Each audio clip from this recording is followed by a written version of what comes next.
ఈరోజు మీ అందరి దగ్గరికి రావటానికి ఎలక్షన్స్ తర్వాత ప్రధానమైన కారణం ఏంటంటే మీరందరూ చూస్తున్నారు రాష్ట్రంలో అంతకుముందు 5 సంవత్సరాలు జరుగుతున్న పరిస్థితులు, దాని రిజల్ట్, దాని ఫలితం, అలాగే రిజల్ట్ అయిన తర్వాత కూడా జరుగుతున్న పరిణామాలు అన్నీ కూడా మనం గమనిస్తాం. నా వరకు నేను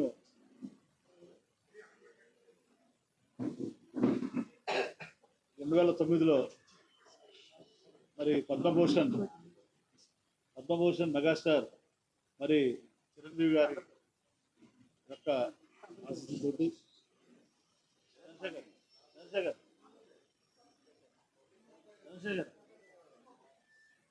మరి వారి యొక్క ఆశీస్సులతోటి మన 2009లో రాజకీయాల్లో రావడం జరిగింది. మొట్టమొదటిసారిగా రాగానే భీమిలి నుంచి ఎమ్మెల్యేగా ఎన్నుకోవడం జరిగింది. మరి దానికి ముఖ్యంగా కారకులు నాగబాబు గారికి, చిరంజీవి గారికి, పవన్ కళ్యాణ్ గారికి ధన్యవాదాలు. అలాగే మరి 2000 అప్పుడు రాష్ట్రం పెట్టిన తర్వాత 2014లో తెలుగుదేశం పార్టీలో జాయిన్ అయ్యి మరి పార్లమెంట్ సభ్యుడిగా అనకాపల్లి జిల్లా అవకాశాన్ని ఇచ్చారు చంద్రబాబు గారు, వారికి కూడా ధన్యవాదాలు. అలాగే తర్వాత జరిగిన పరిణామాల్లో 2019లో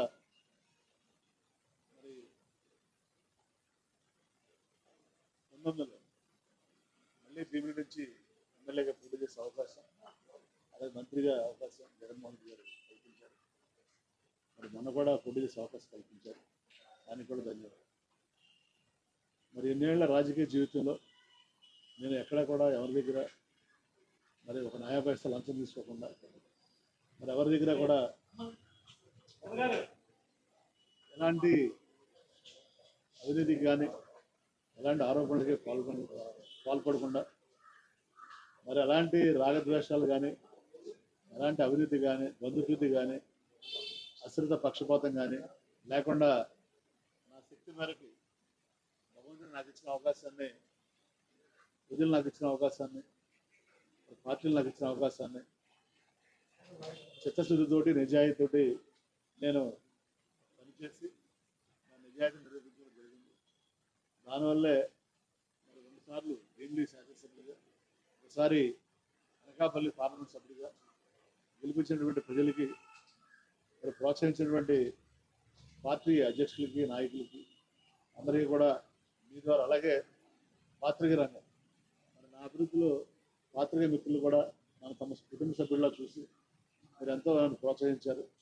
దానికి మీకు, పాత్రికేయులకి, అధికారులకి, ప్రజలకి, పార్టీ నాయకులకి పేరు పేరున, ఎందుకంటే అందరూ ఉన్నారు నా ఆశ్రయులు, అన్ని పార్టీలు కూడా, వారందరికీ కూడా పేరు పేరున హృదయపూర్వక నమస్కారాలు, ధన్యవాదాలు తెలియజేస్తున్నాను.